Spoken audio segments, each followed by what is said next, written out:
Oh, hello. This was your water, not your water anymore. So now that you have a reverse osmosis system, show you a few things about your system. Once it's installed, you'll have a cabinet, you'll have a holding tank, and you'll have a post filter that's behind the holding tank there. Okay? So once it's installed, it might look a little bit different, but it's all going to have a hose there before the unit. So this is your raw, untreated water. This is the water you're going to use to fill up your pool, kids playing in the lawn, you know, the sprinklers, the bounce houses. That's what you use that for. Or you have one at the well in the backyard that you can use as well. All the treated water spigots on the outside of the house are all treated water. So any ones on the side of the house that you use will drain down your tank. The only ones that will not are those two there. All right. So now that the water comes from the well, goes around the cabinet, comes back into the cabinet.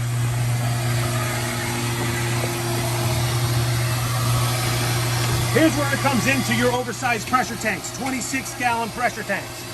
Okay, it comes into there, into the pressure gauge, into the ball valve. That actually shuts the water off. It stops making water.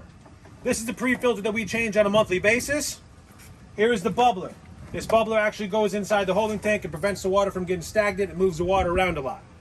So, after it goes to the pre-filter, it then goes to the solenoid valve. That solenoid valve works with the float switch that turns the water on and off as the water needs to be filled in the holding tank. So, then it goes to the booster pump, then it goes to the membrane. After it goes to the membrane, it has two different directions it goes. One right to the drain, and another one right to the tank. Here is the water going to be draining. Here's the water that you're making. Here's your pressure. So when the system's on, you're going to notice around 150-ish PSI, around 2.5 gallons, around 4 to 5.5 gallons. That's your product, that's your drain. After you're filling the holding tank, it goes into the holding tank. When this fills, the float then shuts the solenoid and the booster pump off. After it comes out of here, it then has a pump that pumps it out of there into this oversized pressure tank with this pressure switch. So this pressure switch controls the pump inside the tank. Now after it goes from the tank to the pressure tank, then it follows over here to the post filter. The post filter here raises the pH and takes the smell out of the water. Okay? So this is the 10-inch post filter. A lot of you might have a 13-inch post filter depending on the size family or the system you got, and you might have a 500-gallon holding tank. So now let's go to the electrical side of it. So now you come to the electrical side of it. You have your pump that's inside the holding tank. This is your down float. There's a special float that's in there for when the actual water level goes down to a specific level, it shuts off. These have to stay plugged in together at all times.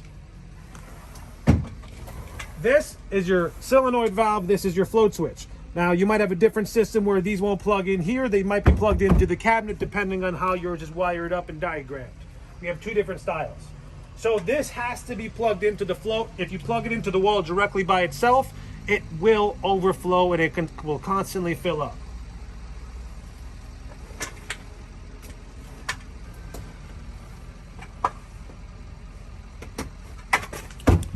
So you'll notice some ball valves on the back here. Don't touch these. These are for professional use only. They're for backwashing. So unless you specifically know how to backwash this unit, do not touch it because you can void your warranty. And what'll happen is you'll blow your membrane up. You'll put it in all kinds of different pressures that it's not meant to handle. So it's very important not to touch that valve or the one that here says do not touch or warranty will be void. Do not touch that one. Okay, that one is specifically dialed in to the exact TDS. So if you start messing with that, you're going to start messing with the flow, the pressures, and it's no longer going to be efficient. So now that it's filling, we filled it up. It's actually filling up. Once it's full, it'll stop. You turn the water on. We turn the water on to the house, and you're going to get a little cloudy water. It's going to be cloudy. We have a brand new system installed. We put activated carbon in there. There's going to be extra oxygen in here. It's going to look, smell like glue, cleaner, things like that. So that's normal. Everything is flushing. So next couple days, it'll smell funny, look funny. It's normal. Your TDS will be good. It's still okay to shower in. Just give it a few days. It'll clear up.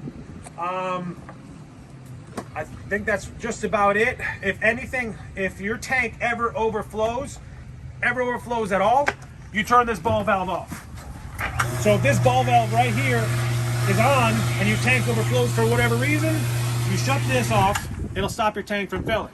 You will need to fill your tank up if you start using water and it starts getting empty. You'll come over here, you'll turn it back on. Give us a call, we'll come out. If that ever happens, it does happen on occasion.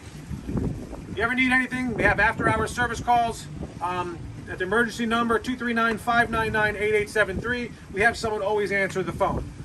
We'll be here once a month maintaining your system, and in that time frame, we'll be showing you how to maintain it.